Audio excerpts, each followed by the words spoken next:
Hey there, welcome back to EMS Abounds, EMS Week edition. This is Wednesday of EMS Week 2021, and one of my former students, who I now consider a friend and a peer, both in EMS and teaching, actually texted me last night and gave me crap because I haven't put out an EMS Week video. So here it is. I wanted to talk this week a little bit about what EMS Week is, and just a little bit of the history of it and how far we've come. So this year, May 16th through the 22nd, 2021, which is technically the 48th EMS week. We'll get into that in a minute. When did EMS week start? 1974, President Gerald Ford signed a proclamation declaring November 3rd through the 10th of 74 to be EMS week. And I quote, "To celebrate EMS practitioners and the important work that we do in our nation's communities." This lasted for 4 years and then kind of went by the wayside. And in 1982, ACEP, the American College of Emergency Physicians, kind of picked up the ball on it and started supporting it again and reinstituted it. That year it was in September. And in 1992, it got moved to the third week in May because it was kind of close to the fire prevention week. And so they thought having these 2 weeks that close together might take away a little bit from either one of them.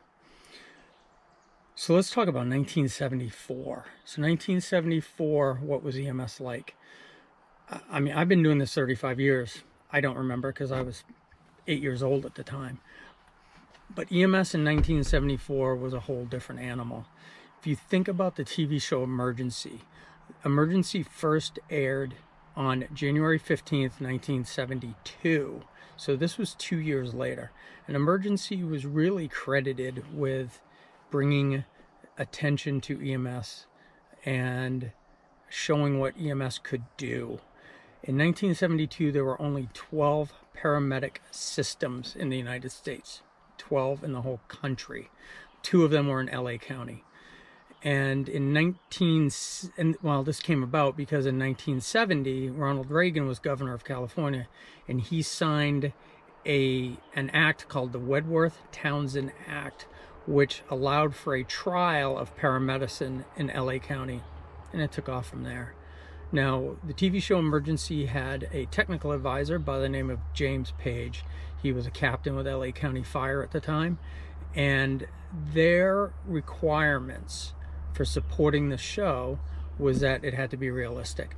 All the calls they did on this TV show had to come from logbooks of actual emergencies around the country. And if you're an EMS, you're an EMS junkie, you watch Emergency even today. I remember watching it when it was first out on TV, and it kind of started setting the hook. But we have certainly come a long way since then. I mean, if you think about TV show Emergency, probably the most iconic piece of it is these guys flipping the covers off of a bicarb ampule and going, "Oh, 1 amp of bicarb, stat," or dextrose, stat. Where have we come since then?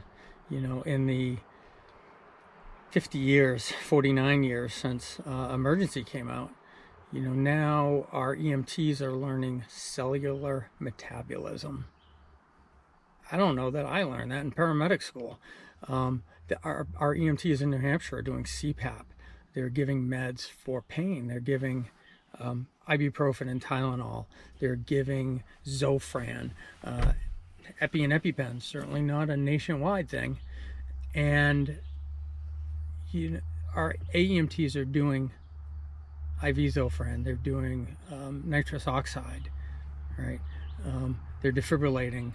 Our EMTs are defibrillating. That wasn't always a thing. I mean, when I started, we didn't even have AEDs. There was a manual defib class that you could take to use a LifePak 5 to defibrillate, but it was a whole separate class above and beyond EMT. Our paramedics now have gone from 1 amp of bicarb to, in New Hampshire currently, we have 3 different vasopressors that we can use. 3, right?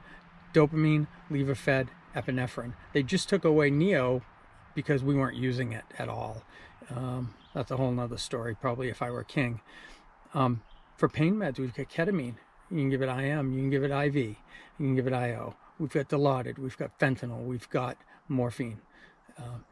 For antiemetics, we've got Zofran, we've got Compazine, we've got Reglan, we've got Versed and Ativan and Valiums. We've got all kinds of drugs that we can choose from based on our assessment and our knowledge of A&P. That's a long ways from an AMPA bicarb. You know, we're doing, some of our small towns in New Hampshire are doing RSI. We're using vents in the field on 911 calls. We're doing BiPAP instead of just CPAP. We've come a long ways, and it's something to be proud of. There is a website, and I believe in, you know, free passage of information. I do not own this website, but it's one I follow. It's one of few EMS ones I follow, and it's called the St. Fisher Church of Evidence-Based Medicine. And it's geared more at high-speed paramedicine, a lot of critical care stuff. But this was what they put out yesterday. Happy EMS Week. Excuse me. To all of the professionals out there who strive to meet and exceed the expectations, who put their patients first, who are not popular at work because they expect others to perform, who don't need or want a discount, who read daily about how to impact better patient outcomes, who have the humility to admit they were wrong and know that they have much more to learn, who understand the difference between a leader and a supervisor, and who understand the hierarchy of evidence and how to use each to make themselves and others better. Thank you, and wish you the best in your continued efforts to make EMS better. I love that. I love that. We should be making ourselves better. Every day we should try to learn something. And I thank you for everything that you do. And I want to finish this out by just being an advocate for you. We all know people in EMS who hold 3, 4, 5 jobs. They work full time. Then they go to their volunteer service and they do calls there. And that's great. It's unfortunately how EMS has to operate in some neighborhoods, in some communities, so that they have coverage. But please remember to take care of yourself, take care of your families, and be part of your family. Set time aside to do things with them. Don't just do EMS and fire. Okay, take care of yourself, have fun, because not everybody's around forever, and we don't want to burn out too soon as well. So please have fun, enjoy this week, enjoy all the cookouts, enjoy the free stuff that the hospitals and our services give us, even if some of it is advertising for them. But so thank you, and I look forward to some more videos in the future. I'm working on one right now for medics on ketamine, and I'll see you next week. Thank you.